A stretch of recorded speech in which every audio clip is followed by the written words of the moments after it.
Isa siyang karaniwang estudyante lamang, mahina, hindi pinapansin, at walang kakaiba.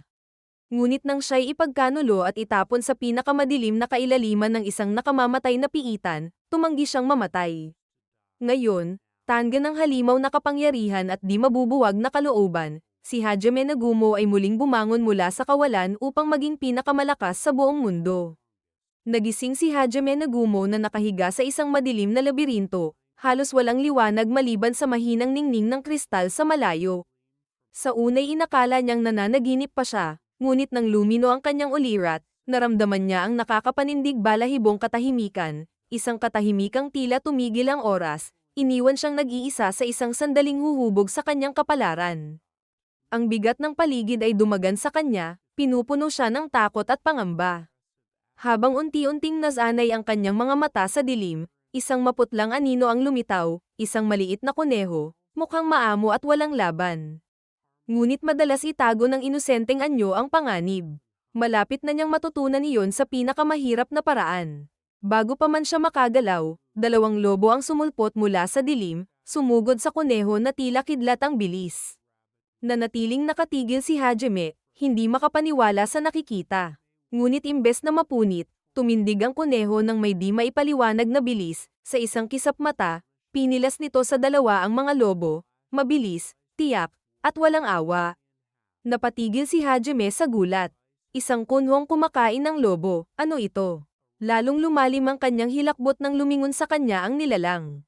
At ang dating inosenteng mga mata ay nagliliyab na ngayon ng uhaw ng isang mandaragit. Walang pag-aatubili, tumalon ito, ang buntot nitong matalim na parang talam ng espada. Sa mismong sandali bago siya tamaan ng kamatayan, isang malakas na dagandong ang umalingaw-ngaw. Mula sa likuran, isang dambuhalang oso ang lumitaw, mabigat ngunit mabilis ang galaw. Sinubukan ng kuneho na tumakas, ngunit sa isang hampas ng kuko ng oso, pumutok ang ulo nito, at nagkalat ang dugo sa sahig. Dahil sa matinding takot, tumakbo si Hajime papasok sa dilim, hindi niya alam na doon palang nagsisimula ang kanyang bangungot. Nang matapos ng oso ang kuneho, agad nitong ibinaling ang mabangis na tingin kay Hajime. Umalingaw-ngaw ang lupa sa bawat yabag nito habang sumusugod. Tumakbo si Hajime ng buong lakas, ngunit hindi sapat, isang hampas ng kuko ng halimaw ang palm unit sa kanyang braso. Bumulwak ang kirot at dugo, at napanood niyang nginuya ng nilalang ang kanyang naputol na kamay. Sa desperasyon, ginamit ni Hajime ang kanyang kakayahan sa transmutation. Nilikha ang mga pader ng lupa't bato upang harangin ang halimaw. Nakatakas siya sa isang malalim na kuweba, patuloy na dumudugo habang unti-unting lumalabo ang paningin. Bago siya tuluyang mawalan ng malay, napansin niyang kumikislap ang liwanag mula sa isang kristal malapit sa kanya.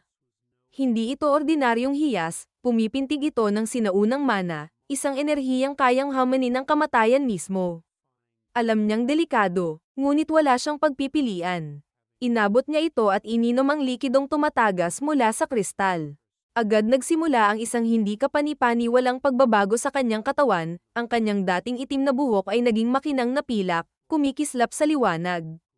Lumobo ang kanyang mga kalamnan, at ang bawat ugat ay nag-aalab ng kakaibang lakas.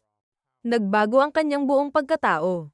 Ang dating karaniwang kontrol niya sa mana ay umangat ng lampas sa pangunawa, hindi na niya kailangan ng orasayon o mahahabang dasal, sapat na ang isang isip upang magpalaya ng napakalakas na mahika. Si Hajime ay hindi na ang dating mahina at matatakutin.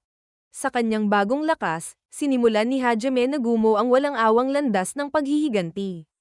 Una niyang niligpit ang isang espiritong lobo, gamit ang talino at bitag ng bato at lupa. Hindi siya nag-aksaya ng oras, pinatay niya ito, at agad nilamon. Habang tinitikman ang matigas na laman, naramdaman niyang damaloy sa kanya ang mabangis na enerhiya nito, pinatatag ang kanyang kapangyarihan sa bawat tibok ng puso. Habang patuloy siyang lumalalim sa labirinto, natuklasan niya ang mga yurit ng bihirang mineral. Gamit ang kanyang masusing kontrol sa mana at walang hanggang pagkamalikhain, lumikha siya ng mga sandatang walang kapantay. Isa sa mga ito ay isang baril na yari sa kakaibang mineral, matindi ang katumpakan at nakamamatay sa bawat putok. Iyon ang naging sandata ng kanyang paghihiganti. Nang muling humarap si Hajime sa parehong halimaw na kunhong minsan nang nagdulot ng kanyang takot, hindi na siya natigilan. Sa isang iglap, itinaas niya ang baril at pinutukan ito sa ulo, isang putok, at bumagsak ito sa sahig. Nilapitan niya ito ng kalmado, lumuhod, at sinimulan muli ang kanyang nakagawian, ang kainin ito upang saluhin ang lakas nito. Habang siya'y mas lumalalim sa kailaliman, ramdam niyang siya rin ay nagbabago, ang kanyang katawan at isip ay tumitibay. Ang takot ay napapalitan ng paninindigan. Ngunit handa siya, lumaban, magtagumpay, at maging isang mangangaso na walang makapapantay. Nasasanay na si Hajime sa pagbabago sa tuwing kakain siya ng laman ng mga halimaw o iinom ng mahiwagang kristal. Ang kanyang bilis, lakas, at tibay ay lumampas na sa limitasyon ng tao. Ngunit sa pagkakataong ito, may kakaiba, matapos niyang lamunin ang dambuhalang oso at uminom ng isa pang kristal, walang nangyari. Walang bugso ng lakas, walang pagbabago. Nainis siya at tiningnan ang kanyang status panel. Umaasang tumaas kahit kaunti ang kanyang antas, ngunit nanatiling pareho. Naabot na niya ang isang hindi nakikitang hangganan. Ang mga nilalang sa antas na iyon ay hindi na sapat upang palakasin pa siya. Napagtanto niyang kailangan niyang bumaba pa, sa mas malalim na mga layer ng labirinto, kung saan naghihintay ang mas mababangis na halimaw at mas malulupit na pagsubok. Habang bumababa siya sa hagdan tungo sa kailaliman, umalingaw-ngaw ang kanyang mga yapak sa kadiliman. Hindi nagtagal, sinalubong siya ng isang dambuhalang gorgon, ang katawan nito ay parang batong kalasag, at ang mga pulang matay nagliliyab ng kamatayan. Alam ni Hajime ang mga alamat, isang tingin lang, at ang buhay ay magiging bato. Naramdaman niya ang kilabot ng kamatayan sa batok, ngunit pinilit niyang kumalma. Sa galing ng isang bihasang mandirigma, inihagis niya ang isang flare, nilamon ng liwanag ang madilim na kuweba, at nabulag sandali ang halimaw.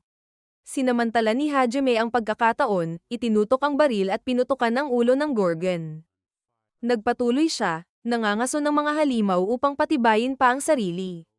Samantala, sa mundo sa ibabaw, ang mga dating kasamahan ni Hajime ay nababalot ng dalamhati.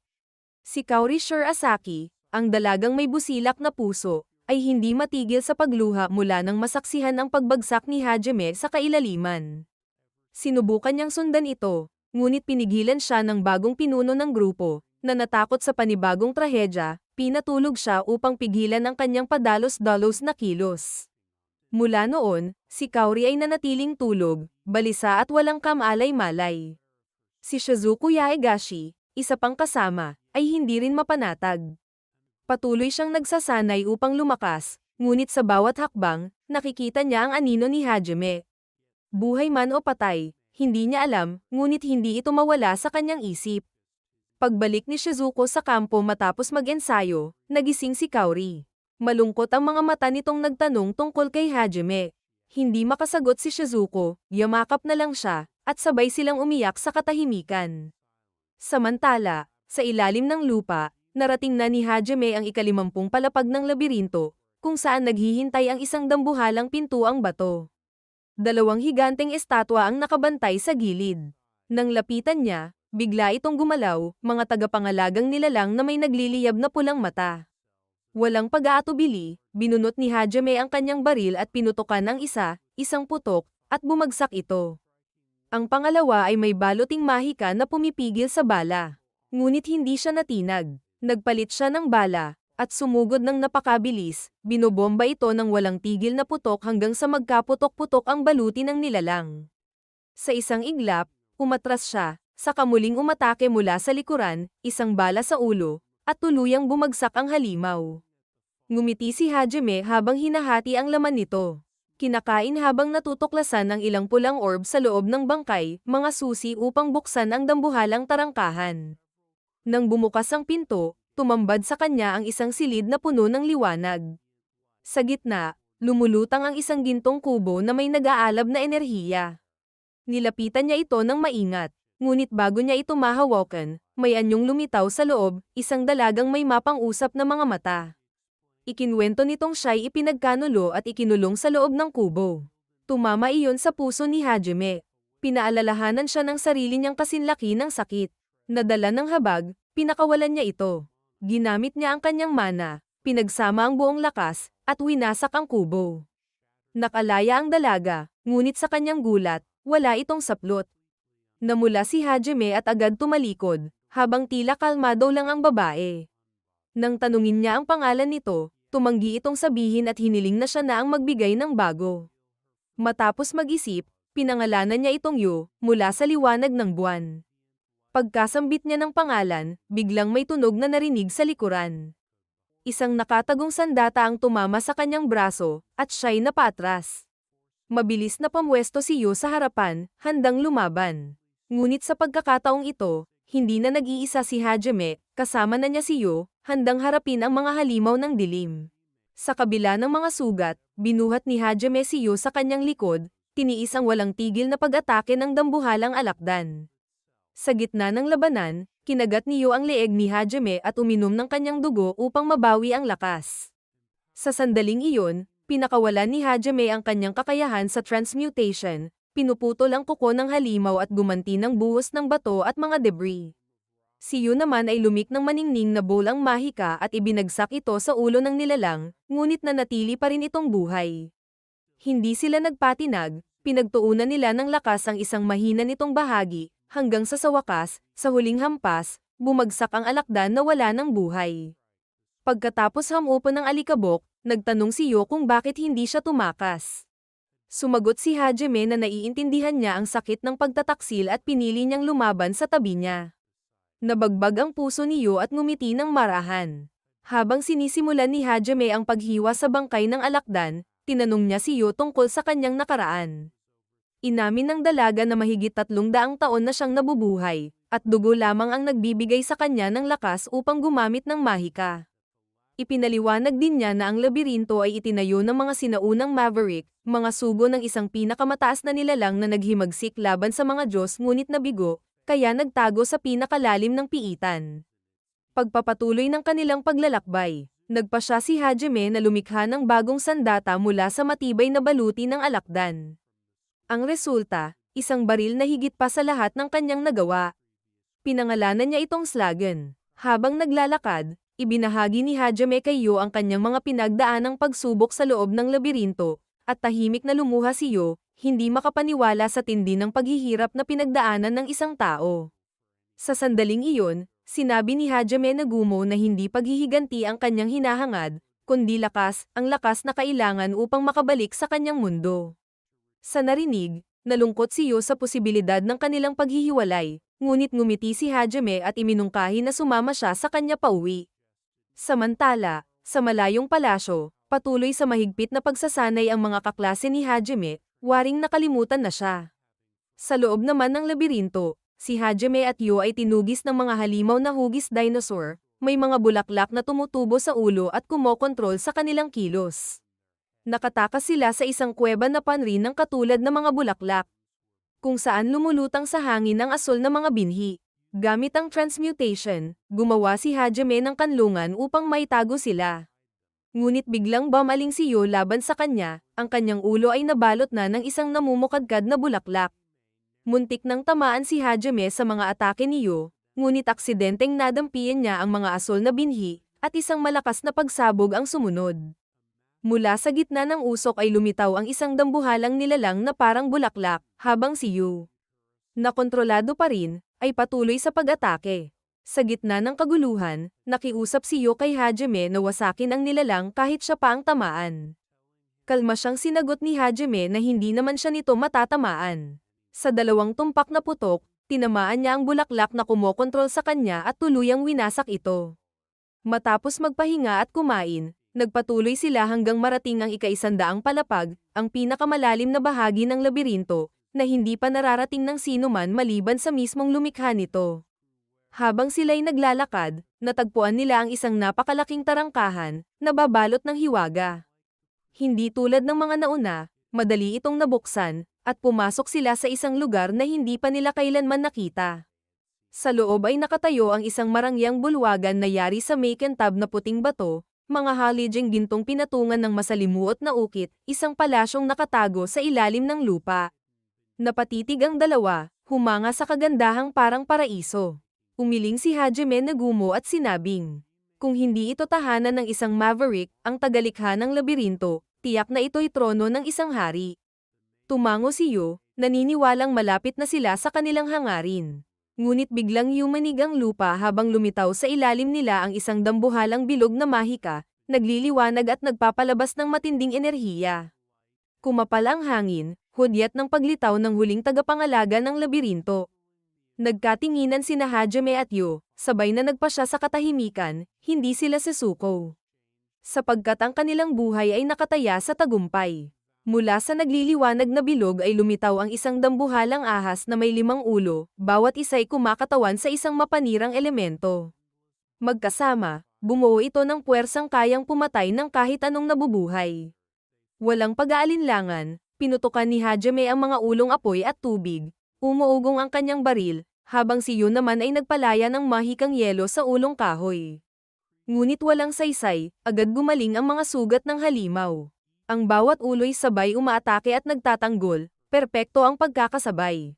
Napagtanto ni Hajime at Yun na walang katapusan ang laban hanggat hindi nila tinatamaan ang pinagmumulan ng kapangyarihan nito, ang puso ng ahas. Sabay nilang tinarget ang puso, ngunit agad itong naprotektahan ng isa sa mga ulo at muling naghilom. Nagulo ang buong bulwagan sa halinhinang pag-atake at depensa. Sa gitna ng labanan, tinamaan si Yon ng isang ulo at tumilapon sa bato. Mahina at nahilo, nakulong siya sa isang mahiwagang harang at napanood na tila umatras si Hajime. Binalot siya ng takot at kawalan ng pag-asa, at napasigaw siya. Ang kanyang tinig ay umalingaw-ngaw sa buong silid. Bago siya tuluyang bumagsak sa lupa, iniisip na wala ng pag-asa. Bago pa muling umatake ang ahas, biglang muling lumitaw si Hajime na gumo, pinutukan ng halimaw at naghagis ng granada. Sumabog ito, nilamon ng usok ang paligid, at mabilis siyang lumikha ng maliit na kanlungan para sa kanilang dalawa.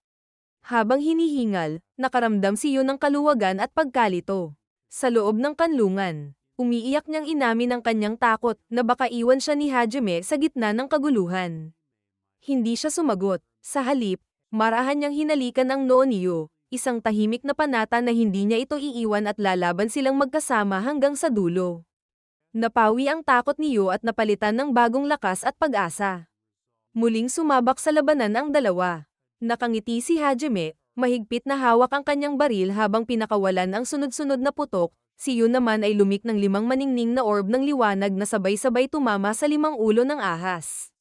Nang halos makamit na nila ang tagumpay, napansin ni Hajime na buhay pa ang kulay abong ulo. Sa isang kisap mata, nagpalabas ito ng nakasisilaw na sinag ng enerhiya. Hindi siya nakaiwas, tinamaan siya at bumagsak, ang dugo'y kumalat sa sahig. Sa gulat, naglikha si Yun ng harang upang pigilan ang susunod na atake. Saka binuhat si Hajime pabalik sa kanilang kanlungan. Nanginginig, itinubig niya sa kanyang bibig ang banal na tubig, umaasang mabubuhay siya. Sa kawalan ng ibang paraan, kinuha ni Yo ang baril ni Hajime at mag-isang hinarap ang halimaw. Paulit-ulit siyang nagpaputok, ngunit walang tinatablan. Nang muling umatake ang ahas, ginamit ni Yo ang natitirang lakas upang ipagtanggol ang sarili, ngunit lalong lumala ang sitwasyon. Sa mismong sandaling iyon, muling lumitaw si Hajime na gumo mula sa likuran, hinayla si Yo palayo sa atake ng ahas bago pa ito tumama. Bumagsak silang pareho sa sahig, at napaiyak si Yo, pinanghihinaan ng loob at nilalamon ng takot. Ngunit ang kanyang pag-iyak ay tila nagpagising sa nakatagong kapangyarihan sa loob ni Hajime. Tumayo siya, naglalagablab ang mga mata sa determinasyon, at buong tapang na idineklara na sila ay magtatagumpay, ng magkasama, at hindi kailanman susuko. Hinimok ni Hajime si Yo na inumin ang kanyang dugo upang mapalakas ang kanyang kapangyarihan habang siya naman ang bahala sa pagdepensa. Naghagis siya ng mga granada sa paligid ng dambuhalang ahas, dahilan upang bumagsak ang kisame ng kuweba sa napakalaki nitong katawan. Sinamantala ni Yo ang pagkakataon, pinagsama niya ang lahat ng natitirang mahika at pinakawalan ang isang napakalakas na pagsabog na tumama ng direkta sa halimaw. Sa sobrang tindi ng kapangyarihan, tuluyang nabura ang dambuhalang ahas sa pag-iral. Matapos ang matinding labanan, bumagsak si Hajime sa pagod, at si Yo naman, kapwa ubos na rin, ay humiga sa tabi niya. Ang kanilang mabababaw na paghinga ay naghalo, at sa sandaling iyon ng katahimikan, parehong nakahinga ng maluwag, tapos na ang labanan, at pareho silang nakaligtas. Samantala, sa isang malayong palasyo, nag-aaway ang isang pari at isang guro. Pilit ng pari na ipadala ang mga estudyante sa digmaan kahit ayaw nila. Ngunit ang guro, galit na galit sa kawalang ingat na iyon, ay tumangging makiisa sa anumang tungkulin kung magpapatuloy iyon.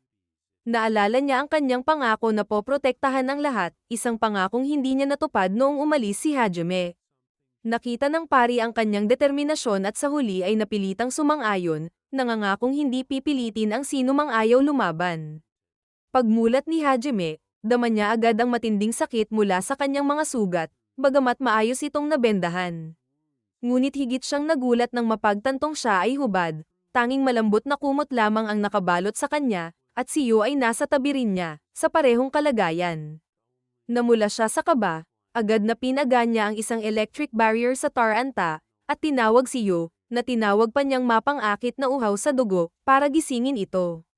Dahan-daang iminulat ni Yo ang kanyang mga mata, at isang banayad ng ngiti ang gumuhit sa kanyang mga labi nang makita niyang nag-aalangan si Hajime. Marahan niyang hinaplos ang pisngi nito, pinapawi ang kaba sa kanyang dibdib. Ang malambing niyang tinig ay nagbigay ng kapanatagan, at napagtanto ni Hajime na hindi ito ordinaryong silid, ito ang domain ni Milady, isang mahiwagang lugar na puno ng panganib. Ngunit dahil sa init ng presensya ni Yo, pansamantala niyang nakalimutan ang pangamba. Pagkatapos magbihis, nagtungo silang dalawa sa isang abandonadong mansiyon na malapit roon. Sa kabila ng katandaan nito, kahanga-hanga pa rin ang estruktura at mayroon pang mga kaginhawaang tila makabago, kabilang na ang isang malawak na paliguan na kumikislap ang malinaw na tubig. Masiglang iminungkahi ni Yo na maligo sila, halos mabulunan naman si Hajime sa kahihiyan at agad na tumanggi. Upang makaiwas sa alang-a ng sandali, nagpatuloy sila sa pag-ikot sa itaas na palapag. Sa ikalawang palapag, natagpuan nila ang isang malaking aklatan na mahigpit na nakasara. Nang hindi ito mabuksan, umakyat sila sa ikatlong palapag, kung saan may natatanging silid. Sa gitna nito ay may isang kalansay na nakaupo sa marangyang upuan, tila may hawak na susi sa kanilang kaligtasan. Nang tumapak si Hajime sa bilog sa harap nito, biglang nagliwanag ng pula, at bumaha sa kanyang isip ang mga bisyon. Sa kanyang harapan, ang kalansay ay unti-unting nagbago, naging anyo ng isang marangal na lalaki na tumayo at hinarap siya. Nagulat si Hajime at naghanda sa laban, ngunit kalmado siyang ipinakilala ng lalaki bilang si Oscar, ang tagalikha ng labirinto. Sinubukan niyang makipag-usap ngunit napagtantong ito ay isang naitalang mensahe lamang. Gayunman, pinakinggan niya ito ng mabuti habang ipinapahayag ni Oscar ang katotohanan tungkol sa palasyo at sa mga lumikha nito, na walang bagay sa labirinto ang gaya ng inaakala. Ang mga gumawa ng labirinto ay hindi mga kontrabidang sinasabi ng mga alamat, kundi mga tagapangalaga na nagsikap protektahan ang mundo mula sa lumalaganap na kadiliman. Samantala, ang mga dating kasamahan ni Hajime ay nakarating na sa ika-65 palapag, kung saan sabay-sabay silang nakipaglaban sa isang dambuhalang halimaw na may ulo ng toro, habang ang iba na may humaharap sa mga kalansay na mandirigma. Sa matinding pagsisikap, nagtagumpay din sila at bumagsak ang halimaw, sabay gumuho ang mga kalansay sa alabok. Sa panig naman ni Nagumo, ang mahiwagang lalaki sa kanyang harapan ay nagsalita ng mariin, ipinahayag na ipapasa niya kay Hajime ang lahat ng kanyang kapangyarihan. Ngunit binigyan siya ng babala, gamitin ito ng may karunungan, at huwag hayaang lamunin ng kasamaan. Tumimo ito sa puso ni Hajime, na unawaan niyang ang tunay na lakas ay hindi nasusukat sa kapangyarihang taglay, kundi sa responsibilidad na kaakibat nito.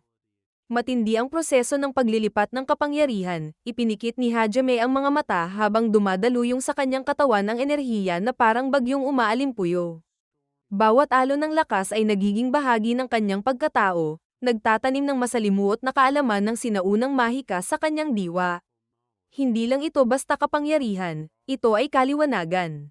Pagkatapos ng ritual, natuklasan ni Hajime na nakamit niya ang creation magic, isang sinaunang sining na nagbibigay ng kakayahang magbigay buhay sa mga mineral at lumikha ng mga bagay na may natatanging anyo at lakas. Hindi ito ginawa para sa pagkawasak lamang, kundi para sa paglikha at pagbabago, isang kaloob na bihirang taglayin ng sinuman. Tinangka ni Yo na gamitin ito, ngunit hindi ito tumugma sa kanyang likas na enerhiya. Gayunman, ngumiti lamang siya, masayang makita na si Hajime ay nakatanggap ng kapangyarihang magtatanggol sa kanilang dalawa. Kinagabihan, matapos ang buong araw ng pag-eeksperimento, nagpas siyang magpahinga si Hajime sa isang mainit na bukal. Ang malambot na singaw ay sumanib sa malamig na hangin ng bundok habang unti-unting naglaho ang pagod sa kanyang katawan. Ngunit ang kanyang kapayapaan ay biglang naputol nang pumasok si Yo, ang kanyang katawan ay bahagyang nababalot ng ulap ng singaw. Walang alinlangan, inalis ni Yo ang kanyang saplot at lumapit kay Hajime, na namula at agad na umiwas ng tingin, nagmamadaling sabihin na dapat man lang ay gumamit siya ng tuwalya. Ngunit si Yo, may halong poise at pang-aakit, ay tumayo ng buong tapang at sinabi na nais niyang makita siya ni Hajime ng buo, sapagkat ang lahat ng kanyang pagkatao ay sa kanya lamang. Napatigil si Hajime, hindi makapagsalita. Sa kabila ng kanyang pagkapahiya, napuno siya ng init sa puso, pasasalamat sa pagkakaroon ng isang kasangga at kasama na ganoon katapat. Sa mga sumunod na araw, sinanay ni Hajime ang sarili sa creation magic. Ginamit niya ang enerhiya upang hubugin ang mga mineral, lumilikha ng mga kahanga-hangang imbensyon, mga baril, dokumento, motorsiklo, pati sasakyan, lahat mula sa mga simpleng materyales. Naghuli rin siya ng mga halimaw upang makakuha ng bihirang sangkap at natuto ng mga bagong teknik sa bawat tagumpay. Sa bawat laban, lalo siyang tumitibay at nagiging mas bihasa. 2 buwan silang nagsanay ni Yo nang walang tigil. Nilalampasan ang napakaraming pagsubok na nagpatatag ng kanilang katawan at kaluluwa. Nang maramdaman nilang handa na sila, sabay silang tumapak sa isang makinang na bilog ng mahika, ang liwanag nito ay hudyat ng bagong paglalakbay. Nagkatinginan sila ng mariin, puno ng determinasyon, at sabay na hinarap ang panibagong kapalaran. Habang sumisiklab ang liwanag ng bilog at tinatangay sila papalayo, sa labas ng labirinto ay naghihintay ang isang kaakit-akit na babaeng kuneho, na agad na napasigaw at tumakbo sa takot nang biglang lumitaw ang isang dambuhalang dinosauryo. Habang umaakyat sila sa bundok upang takasan ng halimaw, isang sinag ng enerhiya ang pumutok mula sa gilid ng bundok, si Hajime Nagumo, bagong labas mula sa labirinto, at ang mismong lalaking matagal nang hinahanap ng babaeng kuneho. Sa tuwa, agad itong tumakbo patungo sa kanya, sumisigaw na matagal na siyang naghintay. Tinangka niyang tumalon sa mga bisig ni Hajime ngunit nagpagulong-gulong sa lupa, sabay yakap sa kanyang mga binti at umiiyak na huwag siyang iwan.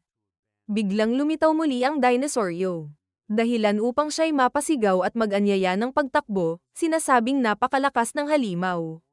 Ngunit si Hajime, kalmado lang, itinaas ang baril at isang putok lamang, patay agad ang halimaw.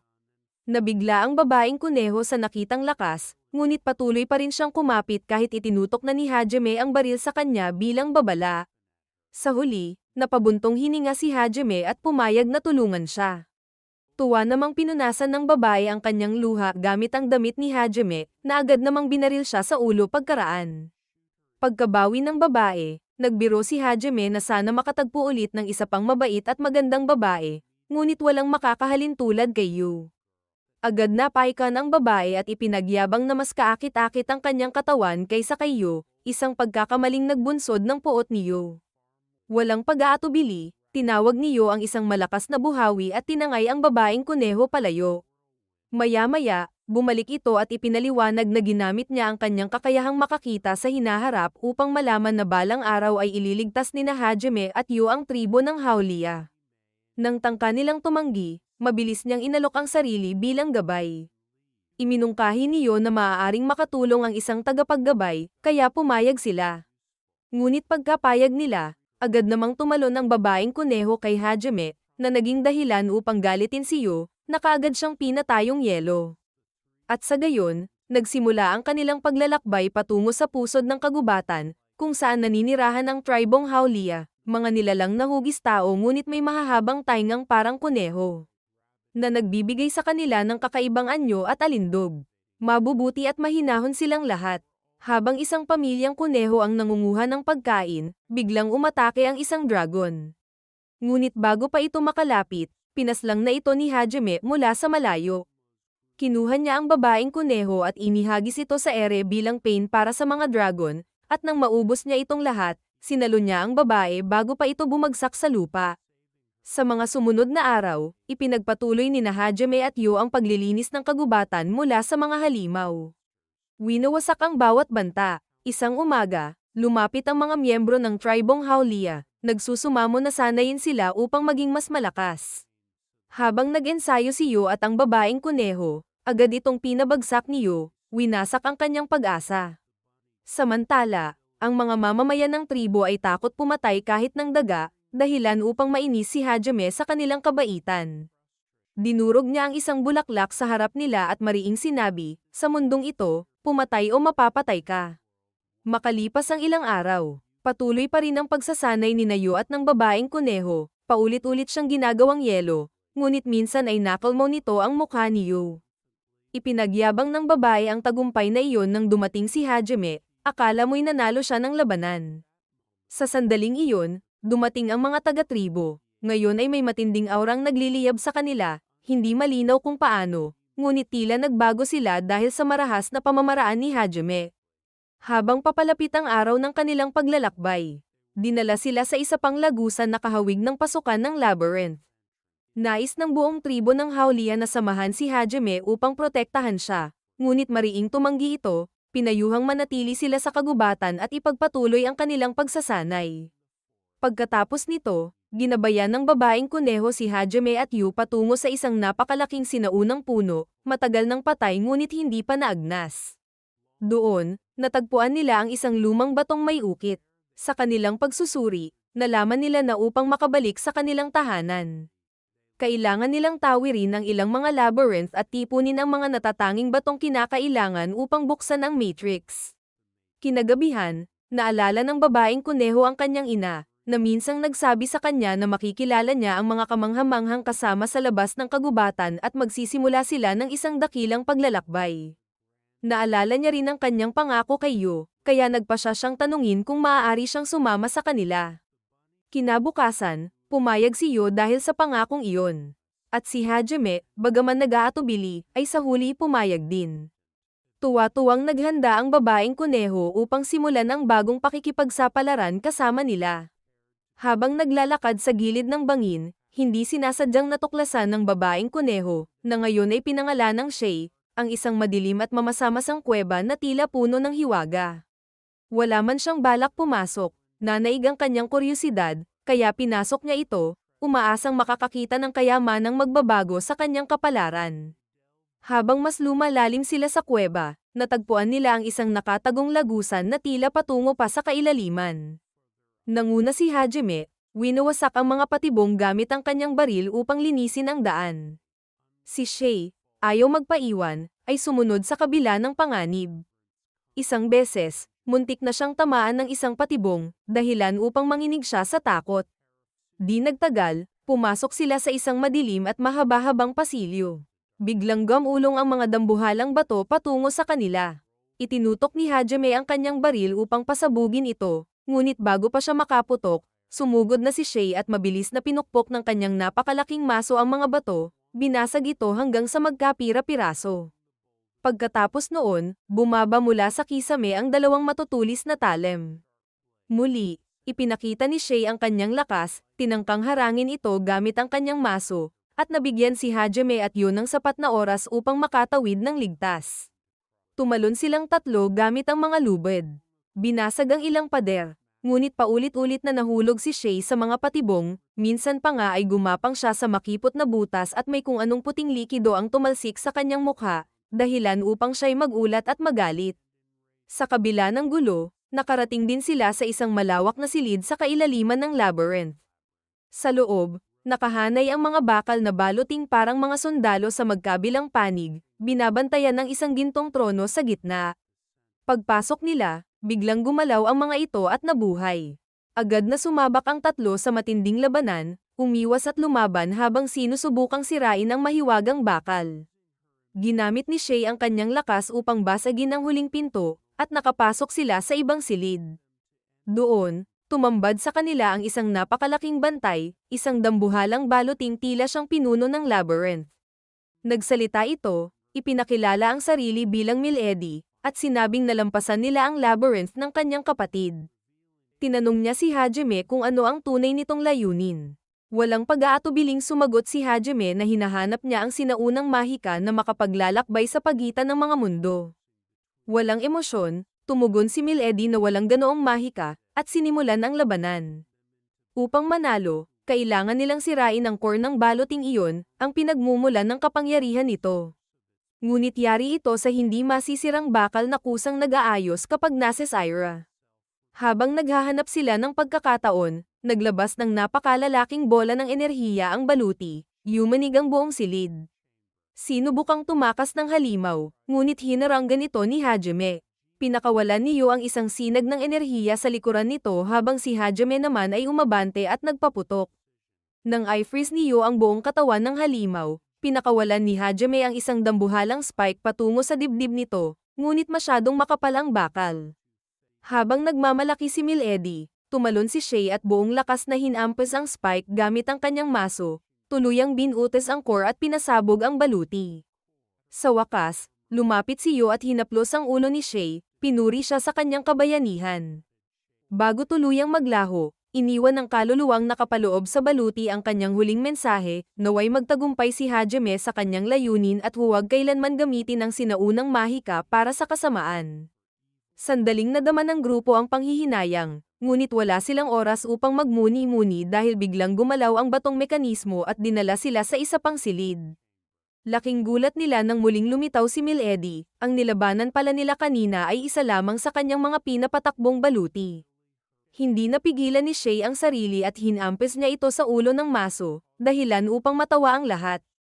Matapos ang kanilang pamamaalam, mapanuksong pinindot ni Milady ang isang mekanismo na nagpaagos sa kanila pababa na parang sinipsip ng alulod. Habang nilalamon ng agos, biglang lumitaw ang isang nakakatakot na isda, dahilan upang mapasigaw si Shay at lumundag sa tubig sa sobrang takot. Maya-maya, natagpuan ni Hajime at Yo si Shay na walang malay, lumulutang sa ilog. Agad siyang iniahon ni Hajime at sinubukang i-revive sa pamamagitan ng CPR, habang tahimik na nanonood si Yo, may halong selos sa kanyang mga mata. Pagmulat ni Shay, bigla niyang niyakap at hinalikan si Hajime, dahilan upang mamula ito at magalit, kaya itinapon niya ito palayo. Pagod at basang-basa, nagrenta sila ng kwarto upang makapagpahinga. Ngunit parehong iginiit ni Yo at Shay na matulog sa tabi ni Hajime, halos mabaliw ito sa inis at muntik ng bunutin ng baril laban kay Shay sa sobrang frustration. Kinabukasan, lumitaw ang isang lalaking nagngangalang Cheng, pinuno ng organisasyong Gilden. Narinig daw niya ang tungkol sa 3 manlalakbay na nakatawid sa mapanganib na bangin, at interesado siya sa kanilang lakas. Ipinakita niya ang isang kahilingan na siya lamang daw ang makakagawa. Bagaman tumanggi si Hajime noong una, pumayag siya nang marinig na si Cheng na mismo ang baalang mag-ayos ng lahat ng papeles at permiso. Habang naglalakbay patungo sa misyon, nakatulog si Shay nang hindi napapansin ng iba. Dati, sa Adventurers Guild, ipinaliwanag ni Cheng na ang grupo ni Wan, ang ikatlong anak ni Earl Delia, ay nagtungo sa hilagang kabundukan para magsiyasat, ngunit halos lahat sa kanila ay napatay ng mga halimaw. Dahil sa tiwala sa kakayahan ni Hajime at sa pagkakaibigan kay Earl Delia, humiling siya ng tulong. Nang humiling si Hajime ng 3 status plate at ilang kondisyon, agad itong tinanggap ni Cheng, at nagsimula ang kanilang paglalakbay sa hilagang kabundukan. Samantala, sa isang gusaling malapit doon, nagtutulungan ang mga dating kaklase at guro ni Hajime. Nang hapong iyon, sabay-sabay silang kumain. Binanggit ng tagapagluto na may espesyal na bisitang ipinadala ng pinuno ng Jolly Adventures upang siyasatin ang nawawalang grupo. Nagkataon, dumating din ang grupo ni Hajime at nakisalo sa pagkain. Pagkarinig ng pangalan ni Hajime, nakilala siya ng ilan mula sa kabilang grupo. Tumakbo ang kanyang dating guro na umiiyak, tinanong kung siya nga ba si Hajime, ngunit itinanggi niya ito ng malamig. Sa paulit-ulit na tanong ng guro, napilitan siyang umamin. Umupo silang 4, ngunit halos hindi siya pinansin ni Hajime, nakatuon lamang kay Yo at Shay. Nagtanong ang guro kung sino ang 2 babae, at sabay silang sumagot na sila ay kasama ni Hajime, na ikinabuntong hininga ng guro. Sa kabila ng malamig niyang pakikitungo, pinayuhan pa rin siya ng guro na magbago at tanungin kung paano niya nakayanan ang 2 babae ng sabay. Habang tahimik na kumakain si Hajime, biglang pumasok ang isang binatang blonde at galit na sumigaw. Ininsulto niya si Shay, tinawag itong maruming hayop at banta pang puputulan ang kamay nito. Galit na sana si Yo at bubunot ng sandata, ngunit mabilis siyang pinigilan ni Hajime at itinulak ang lalaki. Nagpatuloy ang binata sa pang-aasar. Nagsasabing kailangan daw turuan si Hajime ng leksyon, at lalo pang pinainit ang sitwasyon. Pagkatapos kumain, napansin ni Hajime na namumula pa rin ang mukha ni Shay dahil sa kahihiyan. Upang aliwin siya, sinabi niyo na malambot at kaakit-akit ang kanyang tenga ng kuneho. Tinutokso pang madalas itong hinahaplos ni Hajime habang siya'y natutulog. Napangiti si Shay, agad na nawala ang lungkot sa kanyang mukha. Kinagabihan, nanatiling balisa ang guro, hindi makatulog sa mga matitinding salitang narinig mula kay Hajime, na dating pinakadisiplinadong estudyante niya. Sa kanyang pag-iisip, biglang lumitaw si Hajime sa kanyang pintuan at nagsimulang ikwento ang alamat sa likod ng paglikha ng labyrinth. Ipinahayag niyang itinayo ito ng mga Maverick bilang pagsubok sa mga may tunay na lakas at paninindigan. Nang tanungin siya kung ano ang balak niyang gawin sa kanyang bagong kapangyarihan, kalmado siyang sumagot na gusto lang niyang makauwi, at wala nang iba. Sinabi niya sa guro na sundin ang sa tingin niya'y tama bago umalis. Bago siya tuluyang lumakad, nabanggit ng guro na hindi pa rin sumusuko si Sir Asaki, patuloy itong nagsasanay at naniniwalang buhay pa siya. Sandaling tumigil si Hajime at sinabing may isa sa kanila na minsang nagtangka na siyang patayin. Binalaan niya ang guro na ipagbigay alam kay Sir Asaki at sa iba na mag-ingat, saka siya umalis. Kinabukasan, habang naghahanda ang grupo ni Hajime para sa biyahe patungo sa hilagang bundok, naghihintay ang guro at ilan sa mga kaklase sa gilid ng gubat, umaasang makasama. Tinawag ni Hajime ang isang motorsiklo para sa kanilang dalawa niyo. Ngunit nagpumilit ang guro na sumama. Sa huli, nilabas ni Hajime ang isang malaking truck upang magkasya ang lahat, at nagsimula silang bumiyahe patungo sa bundok kung saan naghihintay ang bagong misyon. Habang nagpapahinga, ikinwento ng guro ang balita tungkol sa mga dating kaklase. Sinabi niyang nawawala si Shizuko sa loob ng ilang araw at walang nakakaalam kung saan siya naroon. Ibinahagi rin niya ang kalungkutan ng grupo matapos mawala si Hajime, ngunit sa kabila ng lahat, may mumunting pag-asa pa rin, ang paniniwalang buhay pa siya. Dahil dito, nagpatuloy silang magsanay ng walang tigil. Kalaunan, nakatulog ang guro, dahilan upang magbiruan sina Yu at Shay kung sino ang uupo sa tabi ni Hajime sa kanilang pagbabalik. Pagdating nila sa destinasyon, nagpalipad si Hajime ng mga drone upang suriin ang paligid at nakakita ng bakas ng isang matinding labanan. Sinundan nila ang mga bakas ng dambuhalang halimaw patungo sa kabundukan. Pagdating sa isang talon, naramdaman ni Hajime ang presensya ng isang tao. Agad na ginamit ni Yu ang mahika upang hatiin ang agos ng tubig. At doon nila natuklasan ang isang nakatagong lagusan. Sa loob nito, natagpuan nila ang isang walang malay na lalaking blonde. Sa marahas na paraan, ginaising ito ni Hajime, at lumabas na ito pala ang pinunong hinahanap ni Julie. Ikinwento niya na nang marating ng kanilang grupo ang kabundukan, sunod-sunod silang inatake ng mga halimaw hanggang sa lumitaw ang isang itim na dragon na pinaslang silang lahat. Nakaramdam siya ng matinding kawalan ng silbi. Ninanais na sanay siya na lang ang namatay sa halip ng kanyang mga kasamahan. Nagalit si Nagumo, hinawakan siya sa kwelyo at sinabing ang buhay ay mahalaga at huwag basta-basta magbanggit ng kamatayan. Ibinahagi ni Nagumo na siya man ay ilang beses nang muntik mamatay sa loob ng mga labyrinth at alam niya kung gaano kahirap ang lumaban para mabuhay. Habang naghahanda silang umalis, isang malakas na bugso ng hangin ang nagbabala ng pagdating ng itim na dragon na binanggit ng lalaki. Agad nitong inatake ang grupo, ngunit mabilis na nagpasimuno si Nagumo ng barrier upang harangin ang pag-atake. Sumugod si Shay dala ang kanyang maso, habang si Yu naman ay nagpalipad ng sumasabog na mahika sa mga mata ng dragon, pansamantalang pinabulag ito. Ngunit hindi pa rin ito umatras. Inutusan ni Nagumo ang lahat na magtipon sa paligid ni Yu upang siya ang humarap mag-isa. Kinuha niya ang kanyang dambuhalang rifle at nagpalabas ng tuloy-tuloy na putok sa pinakamataas na antas ng kapangyarihan. Samantala, pinrotektahan ni Yu ang grupo mula sa mga alon ng enerhiya. Sa huli, napasuko rin ng walang humpay na pag-atake ang dragon. Nang bumagsak ito, tinamaan ni Nagumo ang tiyan nito, dahilan upang magsuka ito ng dugo at lamang loob. Hindi siya tumigil, inihagis niya ang granada, na agad sumabog pagdampi. Nag-ipon ng enerhiya ang dragon upang gumanti, ngunit mabilis itong iniwasan ni Nagumo at muling nagpaputok, pinunit ang mukha ng halimaw. Nang tangkain itong lumipad pataas, binunot ni Nagumo ang kanyang nail gun at pinaputok ito, itinarak ang bakal sa lupa. Lumabas naman si Shay mula sa ilog at buong lakas na hinampas ng maso ang dragon, ang pamatay na hampas na tuluyang nagtapos sa laban. Upang tuldukan ang labanan, binitawan ni Nagumo ang lahat ng pag-aalinlangan at itinarak ang isang bakal na poste sa likuran ng dragon, sinisigurong hindi na ito makakatakas. Laking gulat nila nang nagsalita ito, isang babaeng dragonkin pala. Sa sakit, nakiusap itong alisin ni Nagumo ang poste. Ipinaliwanag niya na napilitan lang siyang lumaban at binalaan silang maaari siyang magdulot ng sakuna kung babalik sa orihinal na anyo. Ngunit hindi siya pinakinggan ni Nagumo, lalo pa niyang ibinaon ang bakal at tinanong kung bakit. Kung patay na raw lahat ng dragonkin, siya ay buhay pa at umaatake ng mga manlalakbay.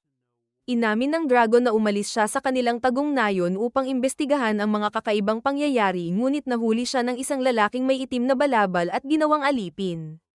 Nangako siyang hindi kailanman nagsisinungaling ang mga dragon, at totoo ang kanyang mga sinabi. Tiningnan niyo ang kanyang mga mata at kinumpirmang nagsasabi nga ito ng totoo. Ibinunyag ng dragon na ang lalaking may balabal ay nagbabalak ng isang malawakang pag-atake gamit ang kanyang mga halimaw.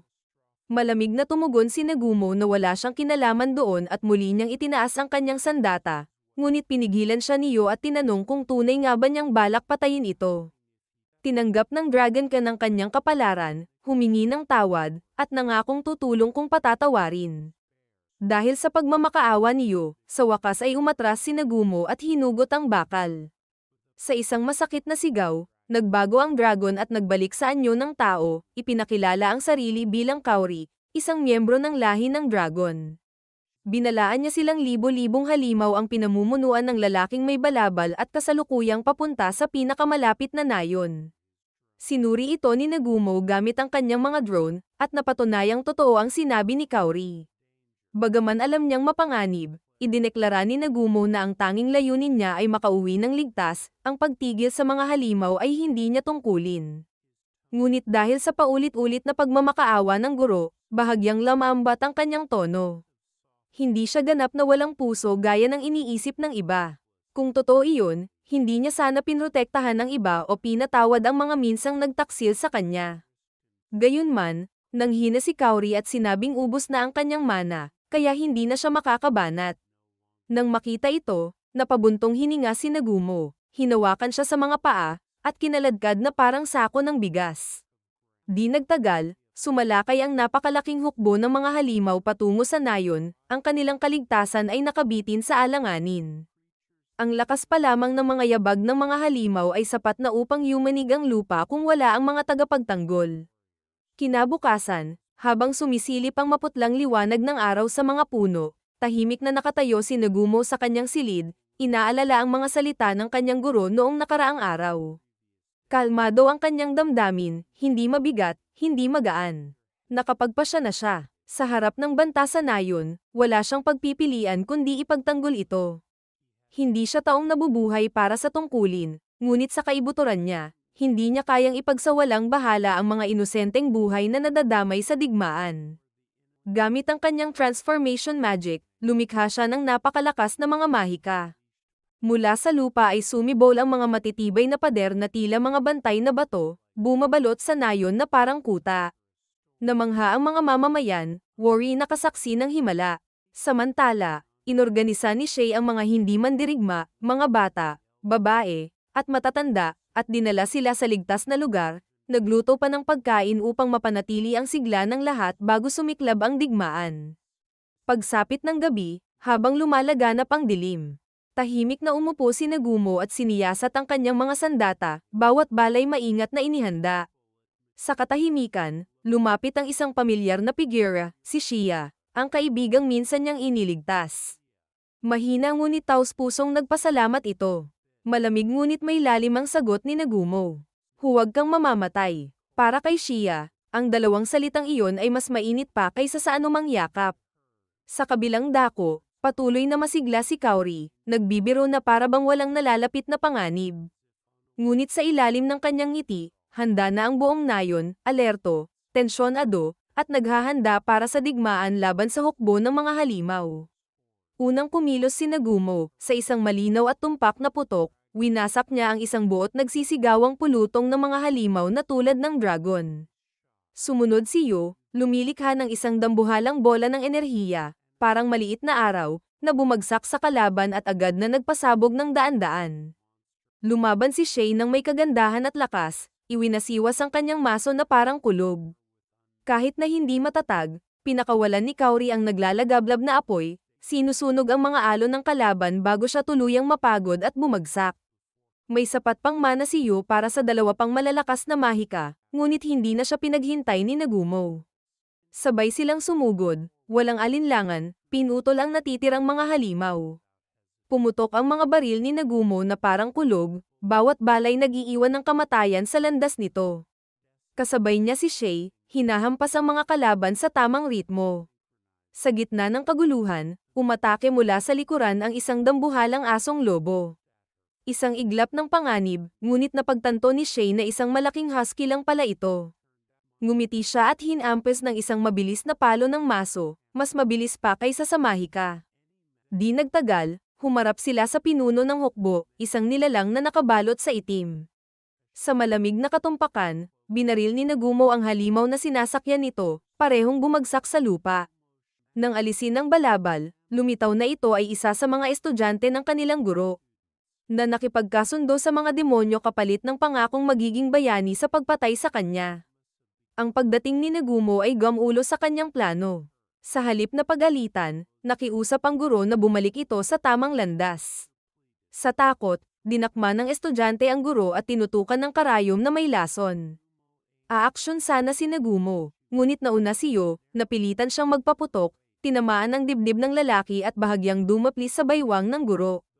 Pareho silang uminom ng potion, ngunit nanatiling malubha ang estudyante. Nakiusap ang guro kay Nagumo na iligtas ang estudyante, ngunit alam ni Nagumo na hindi na ito magbabago. Walang pag-aalinlangan, tinapos niya ang buhay nito, isang malamig at tiyak na katapusan. Kinabukasan, dinala ni Nagumo si Wen pabalik sa mansiyon ng konde, tinapos ang kanyang misyon. Samantala, nanatili ang guro at ang mga estudyante sa nayon upang tulungan ang mga mamamayan sa pagsasaka at pagbuo ng mga pananim na makakapaglaban sa taggutom. Lahat ay abala sa kani-kanyang gawain. Ngunit sa kanilang mga isipan ay nananatili ang tanong kung ano pa ang naghihintay sa hinaharap. Sa isang madilim na silong, isang nakakatakot na tagpo ang naganap, isang batang babae na may maputing balat, bughaw na buhok, at matulis na tainga ang nakasiksik sa loob ng isang bar aisles. Ang kanyang mga matay pa ng takot at kawalan ng pag-asa, habang ang lalaking katabi niya ay may masamang ngiti, inihahanda siyang dalhin sa isang lihim na auction sa ilalim ng lupa. Ang mukha ng lalaki nagliliwanag sa kasakiman at kalupitan. Matapos may hatid si Wen, humiling si Nagumo ng panibagong status card bilang gantimpala. Sa pamamagitan nito, pinalakas niya ang kanyang mga kakayahan at opisyal na tinanggap si Kaori bilang kasapi ng kanilang grupo. Bagaman nagbago na siya, tiningnan ni Kaori si Nagumo ng may lamang at pasasalamat, batid niyang tinanggap na talaga siya. Kinagabihan, nakatayo si Nagumo sa tabi ng bintana sa ilalim ng madilim na langit na walang bituin, pinagmamasdan ang dalawang anino na dahan-daang kumikilos sa dilim. Katabi niya, napabalik sa masakit na alaala si Kaori, ang kanilang nayon na nilalamon ng apoy, ang huling mga salita ng kanyang ama na nag-utos sa kanyang mabuhay at nangakong darating ang isang taong lalaban sa kasamaan na nagdala ng kanilang pagdurusa. Ang prophecy ay nanatiling parang aninong bumabalik sa kanyang isip, at naramdaman niyang malapit na itong matupad. Bago pa siya tuluyang lamunin ng alaala, ginaisang siya ni Yo. Upang pasiglahin ang kanyang kalooban, inanyayahan siya ni Nagumo na mamasyal sa lungsod. Dinala niya ito sa isang aquarium, kung saan nakilala nila ang isang kakaiba ngunit kaibig-ibig na nilalang, isang isda na marunong magsalita, may mukha ng tao at nakakagulat na kaakit-akit ang pananalita. Matapos ang kanilang pag-uusap, natuwa si Nagumo sa isda, binili ito at pinalaya. Samantala, tinanong ni Kaori si Yo kung naiilang ba siya sa pagiging malapit niya kay Nagumo. Payapang tumugon si Yo na hindi, sapagkat buo ang kanyang tiwala kay Kaori. Alam niyang pareho nilang minamahal si Nagumo. Dahil sa tiwalang iyon, wala nang selos, at nanatiling maayos ang kanilang samahan. Habang naglalakad si Nagumo at Shay sa tabi ng tubig, bigla nilang naramdaman ang mahina ngunit buhay na enerhiya sa ilalim. Pagtingin nila, nakita nila ang isang babaeng sirena, payat, nanginginig, at pan ng takot, ang kanyang mga matay refleksyon ng tindi ng sinapit. Ang kanyang pangalan ay Maria, isang biktima ng mga mangangalakal ng halimaw na dumukot at ibinenta siya sa itim na pamilihan. Bagaman nakatakas, labis siyang nanghina at halos hindi na makahinga. Dinala ni Nagumo at Shay si Maria sa isang kalapit na dam, kung saan unti-unti siyang nagkamalay. Nang mapagtanto niyang wala silang masamang intensyon, luha ang ibinahagi ni Maria ang nakakatakot niyang karanasan. Kinuha siya ni Yo at pinaliguan ng mainit na tubig upang maibsan ang kanyang takot, habang si Nagumo naman ay maingat na pinapatuyo ang kanyang pilak na buhok gamit ang hairdryer. Sa unang pagkakataon, nakaramdam si Maria ng kaligtasan, bagaman nananatili pa rin sa kanyang puso ang takot ng pagtakas. Naantig si Nagumo sa kanyang kwento at nagpas siyang dalhin siya sa ampunan upang mahanap ang mga kamag-anak kung mayroon pang natitira. Ngunit mariing tumanggi si Maria, mahigpit na kumapit sa braso ni Nagumo, umiiyak, parang kapag binitiwan niya ito ay mawawala ang tanging kapanatagan na natagpuan niya. Bagaman nag-aatubili, iginiit ni Nagumo na kailangang matiyak ang kanyang kaligtasan. Ngunit habang palabas na sila ng ampunan, biglang nataranta si Maria at nagkamot sa kanyang mukha. Nag-iwan ng manipis na mga bakas, parang marurupok na pilat. Ilang sandali pa, isang malakas na pagsabog ang yumanig sa paligid. Napalingon sina Nagumo at Shay, at sa pader ng ampunan ay may nakasulat na mensahe gamit ang dugo, isang nakakatindig balahibong pagbabanta, humihiling ng agarang pagsuko ng babaeng may puting buhok. Walang pag-aalinlangan, binasag ni Nagumo at Shay ang pader, pinaiikli ang daan, para sa kanila, walang dahilan upang umiwas kung kaya mo namang gumawa ng bagong daan sa isang hampas. Muling nagsama-sama sina Yu at Kaori, at silang apat ay naglibot sa buong lungsod upang lipulin ang mga black market trafficker. Bawat eskinita at gusali ay naging larangan ng labanan, walang takas para sa mga mangangalakal ng tao na agad nilang winakasan. Sa huli, narating nila ang pinakamalaking kulungan, kung saan nakakulong si Maria sa kamay ng mga brutal na manghuhuli. Nang itaas ng pinuno ang kanyang sandata upang hampasin si Yo dahil sa pagsuway, bumagsak mula sa itaas si Nagumo at sinipa ito sa mukha ng may matinding puwersa. Dahilan upang mamatay ito bago pa man maunawaan ang nangyari. Binuksan niya ang selda at maingat na binuhat si Maria, na napaiyak sa ginhawang muling maramdaman ang kalayaan. Lumipad sila sa taas, tanaw ang nawasak na distrito ng black market, kasamang nakapaligid sa kanya ang tatlong makapangyarihang babae ng kanyang grupo, iba-iba ang kagandahan ngunit pantay-pantay sa lakas. Sa malamig na titig ni Yo, nagpatawag siya ng kidlat, winawasak ang mga natitirang lungga bilang ganti sa mga pinaghirapan ni Maria. Sa wakas, nakaramdam ng kapanatagan si Maria, yamakap kay Nagumo at malambing na tinawag siyang Papa. Nabigla at namula si Nagumo, habang natatawang tinutokso siya ng tatlong babae na magkaroon na rin daw siya ng anak. Sa kanilang pangungulit, napangiti na lang si Nagumo ng may bahagyang inis. Mula noon, kasama ang tatlong babae at ang batang sirena, naging mas makulay at magulo ang kanilang paglalakbay. Kinabukasan, habang naglalakbay sila, nagkaroon ng nakakatawang tagpo, isang batang babae ang malukong umupo sa motor ni Nagumo. Halos idikit ang kanyang likod sa mukha nito at nagbalanse sa upuan na parang nagbibiro lamang. Di nagtagal, dumating silang 5 sa isang masiglang bayan, puno ng buhay at kulay. Ang mga lansangan ay napalilibutan ng luntiang halaman at masasayang mamamayan, may mga nagtatawaran sa pamilihan, may mga nagbebenta ng kanilang kalakal, ang buong lugar ay parang pista sa kasiglahan. Umuugong ang tawa at halakhak sa mga makikipot na daan, tila walang katapusang pagdiriwang. Ngunit sa kabila ng kasiglahan, nakaramdam ng pangamba si Nagumo. Ayaw niya sa bayang ito, dito kasi nila minsan isinagawa ang isang misyon kasama ang kanyang mga kaklase. Ang mga alaala ng labanan at ang panahon ng kanyang pagkakabaon mag-isa sa labyrinth ay bumalik sa isip niya, at napakunot ang kanyang noo.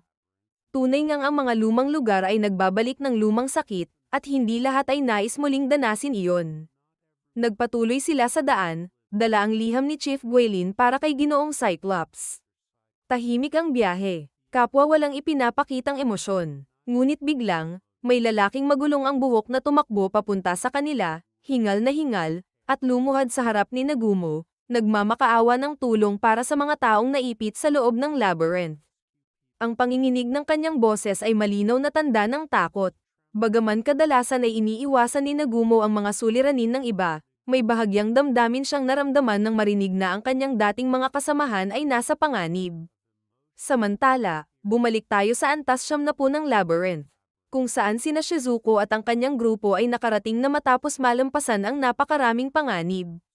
Ngunit ngayon ay humaharap sila sa isang nakakatakot na kalaban, isang babaeng demonyo na may 10 mandirigmang may gintong baluti sa tabi niya. Habang nanunood sila, ngumiti ang demonyo ng mapanghamak, at ang kanyang malamig na halakhak ay umalingaw-ngaw sa silid. Sa kabila ng panlilibak, walang umatras, alam nilang ang pag-urong ay katumbas ng kamatayan. Sumiklab ang matinding labanan. Isa-isang lumaban ang grupo, ngunit unti-unting napagtanto nilang walang epekto ang kanilang mga atake, ang bawat sugat ng demonyo ay agad gumagaling. Ang kawalan ng pag-asa ay dahan-daang lumamon sa kanilang loob. Sa gitna ng kaguluhan, naramdaman ni Shizuko ang paparating na kapahamakan. Agad niyang inutusan si Ando, isang tahimik na binatang may buhok na tumatakip sa mata, na tumakbo pataas at tawagin si Brad para humingi ng tulong. Tumakbo si Ando ng buong lakas, hingal, alam niyang kung mabaigo siya. Katapusan na ng lahat, pagdating niya sa kinaroroonan ni Brad, nagsisimula pa lamang siyang magsalita nang biglang pumalo si Yu sa mesa, nagulat, at nagtanong kung sino ang nanggugulo. Mabilis na tumalikod si Nagumo, naglalagablab ang tingin, at malamig na binalaan. Kapag natakot niyo siya, ako mismo ang papatay sa inyo. Tahimik ang buong silid, walang nang ahas magsalita. Samantala, sa loob ng labyrinth, patuloy ang laban. Isang bayani ang nakahati sa dalawa ang dambuhalang gorilya. Ngunit gumanti ang demonyo sa pamamagitan ng itim na mahika, tumawag ng 2 espiritong pusa na kasing laki ng kabayo. Sinubukan nilang ipagtanggol si Shizuko, ngunit isa sa kanila ay tinuhag ng buntot ng halimaw, at kumalat ang dugo sa sahig. Sa galit, sumugod si Cookie sa demonyo, ngunit bigla itong naglaho, iniwan siyang nagngingit-ngit. Sa sobrang pagkadismaya, sinisi niya ang kanyang mga kasama sa pagtakas. Bago pa siya tuluyang madaig ng galit, sinampal siya ni Shizuko, at sa malamig ngunit matatag na tinig ay pinaalalahanan. Huwag mong hayaang lamunin ka ng emosyon. Ang kailangan natin ay mabuhay.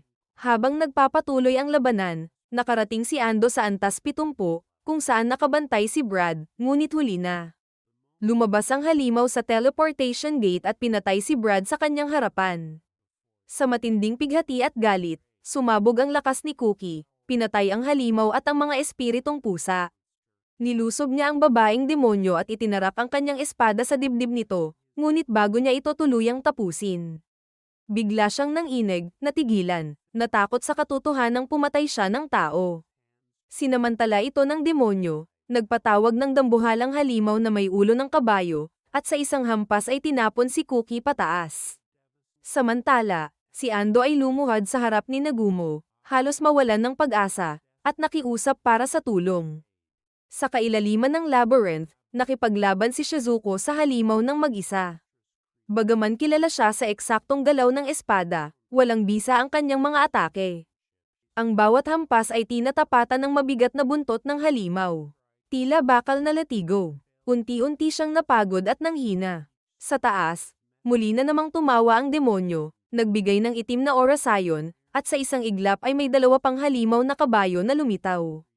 Bago pa makabawi si Shizuko, sumugod ang 3 ng sabay, at sa lakas ng tama ay tumilapon siya sa pader.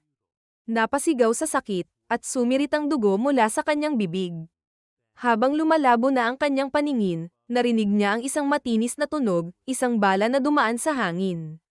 Sa isang kisap mata, tumagos ang bala sa ulo ng halimaw, na biglang sumabog at naging usok. Natigilan ang lahat, mula sa kumukulong usok, lumitaw si Nagumo, mataas, malamig, at kalmado. Ngunit ang totoo, hindi niya sinadya ang tama, layunin lang niyang basagin ang lupa. Sa sobrang husay niya, pati aksidente ay nagiging perpektong tama. Walang nakapagsalita, isa-isa niyang inalis sa panganib ang mga nakaligtas, kabilang si Ando na walang imik ngunit halatang humahanga.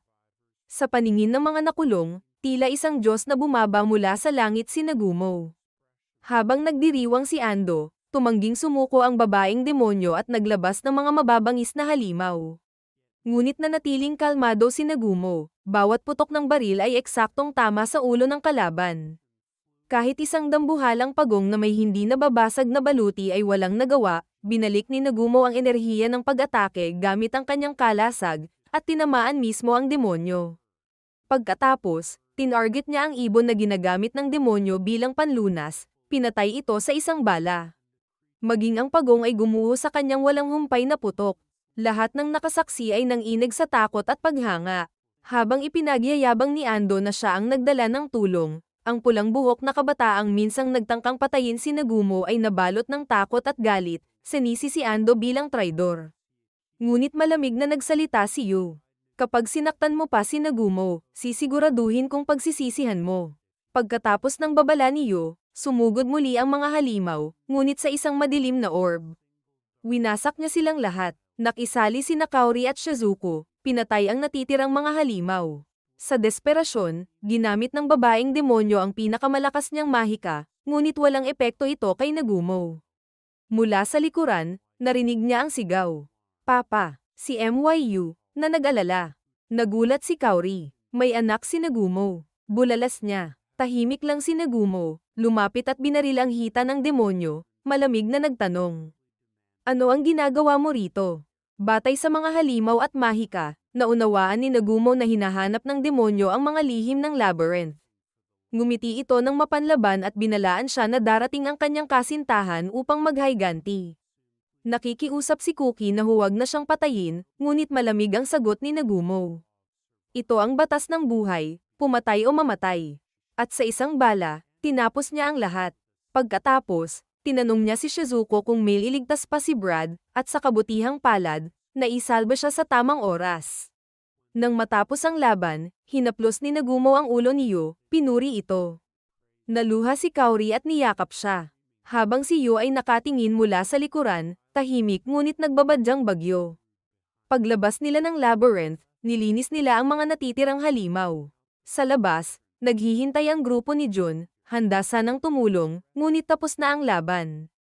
Nang maglaon, humiling si Kaori na sumama kay Nagumo, ngunit agad siyang tinutulan ni Yu. Nagkatinginan ang dalawa, parang anghel at demonyong walang hanggang magkalaban. Sa huli, pinayagan ni Nagumo si Kaori na sumama. Tahimik ang biyahe, puno ng tensyon. Kinabukasan, nagpaalam sila sa iba at nagpatuloy sa panibagong pakikipagsapalaran. Sa malayo, pinagmamasdan sila ng pulang buhok na binata, natatakot lapitan. Muling binuhay ni Nagumo ang kanyang lumilipad na sasakyan, at magkasama silang lumisan patungo sa susunod na pakikipagsubok sa dulo ng abot tanaw.